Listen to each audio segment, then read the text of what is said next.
عشاق الوصفات السهلة نحتاجكم كامل في هذا الفيديو. اليوم جبت لكم واحد الطبق أو قراصة بزاف بنين وبزاف سهل اقتصادي جدا وزيد يعني ليه تحضروه. وصفة سهلة خلوا لها حفظ راح تحتاجوها للغداء للعشاء وحتى لفطور رمضان إن شاء الله.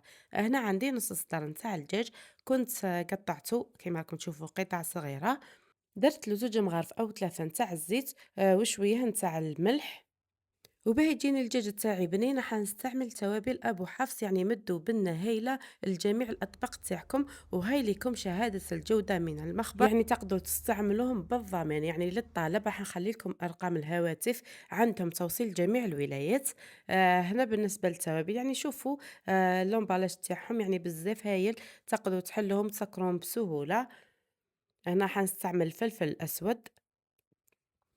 بالنسبة للتوابل يعني ما نحتاجوش بزاف في الدجاج هذا. راح نستعمل أيضا توابل الدجاج اللي هي مهمة جدا، وأيضا راح نستعمل الفلفل الأحمر، ونستعمل راس الحانوت. هنا بالنسبة يعني للكمية ديروا يعني على حسب كمية الدجاج. أنا درت نص صدر تاع الدجاج، راني ندير بالمغرفة صغيرة. وانتم إذا كثرتوا الدجاج أكيد تكثروا يعني تكبروا الكمية نتاع التوابل. كيما قلت لكم درت فلفل كحل، درت فلفل احمر، توابل الدجاج وراس الحانوت. هذو هما التوابل اللي استعملتهم. تقدروا تستعملوا ايضا البصل او ثوم بودره، واستعملت شويه من الكركم باه يمد لي هذاك اللون الاصفر. وزيد ايضا حاجه صحيه الكركم مليح، دخلوه في جميع يعني الاطباق تاعكم. هنا درت حوالي نص مغرفة صغيرة نتاع الكركم، درت أيضا شوية نتاع الثوم، وراح نخلط هذه المكونات كامل مع بعض.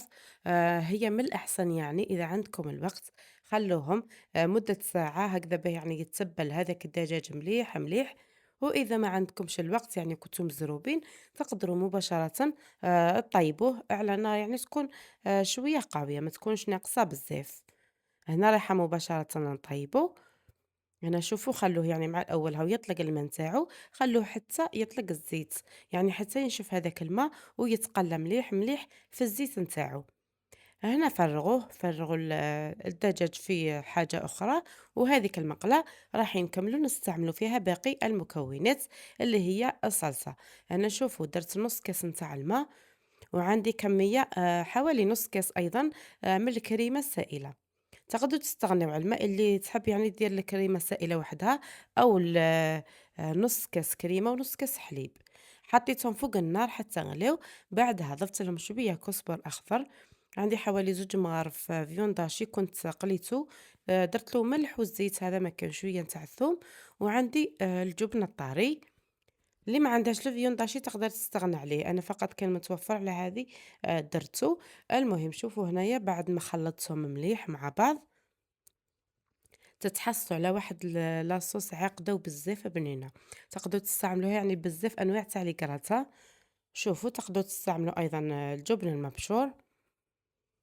هاي لكم النتيجه. هنايا شوفوا درت عليها 2 بيضات كاملين.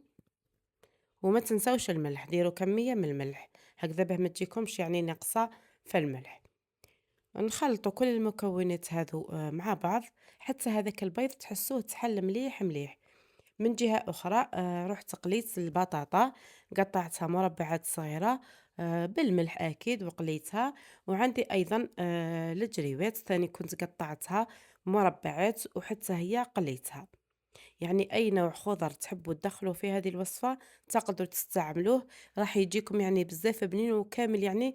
ولادكم مش راح يحسوا به، خاصة اللي ما يحبوش الخضرة. نجيبوا هنا البلاطو تاعكم ندهنوه بشوية نتاع الزيت. البلاطو على حسب الكمية اللي درتوها، كما أنا هذا فيه 30 على 25 سنتيمتر، وعلى حسب أيضا الارتفاع إذا حبيتوها تكون عالية أو لا. المهم هنايا راح نمشيو هذيك المكونات هذو كامل البطاطا مع بعض بهذه الطريقة. وبعدها من الفوق راح ندير هذاك الدجاج اللي كنت قليته في بداية الفيديو. هنايا درت شوية فرمة رابي، استعملوا أي نوعية تحبوا.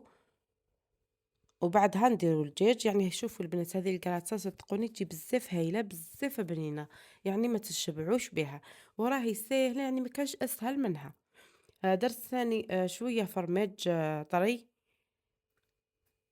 درتو أنا في لابوش باه يعني تسهّل العملية، دائمًا نحب نديرو هكذا، أحسن يعني من أنكم تهزوه بالمغرفة. هنا مشيت هذاك الدجاج كامل على الوجه، وعندي أيضًا كيما قلت لكم شوية فيون هاشي كنت قليته درت له أيضًا توابل اللحم، طبعًا استعملت توابل أبو حفص مدّوا بنة هايلة، وما قطاوش يعني على الطعم تاع اللحم. هنا أيضًا درت شوية في الوجه كيما شفتوا معايا من الفيونداشي هذاك، وزدت ربيت الفرماج، درت شوية كزبر أخضر ودخلته للفرن. هنا دخلوه شعللوه من التحت ومن الفوق مع بعض وخلوه حتى تشوفوا هذاك الخليط بدا يغلي، وقيس أيضًا ما ينشف هذاك البيض، وهاي النتيجة النهائية كيفاش جا. هنا راح نقسم معاكم تشوفوا يعني الكراسة هذه كيفاش جات يعني صراحةً بزاف بنينة وسهلة. وصفة اقتصادية يعني بسيطة ماهيش مكلفة بزاف. الفيون داشي راه ماهوش لازم كامل، تقدروا تنحوه كامل من الوصفة. ديروا برك نص سطر تاع الدجاج، والدجاج أيضا يعني ماهوش غالي، راه بزاف رخيص هذه الأيامات. شوفوا كيفاش جات روعة.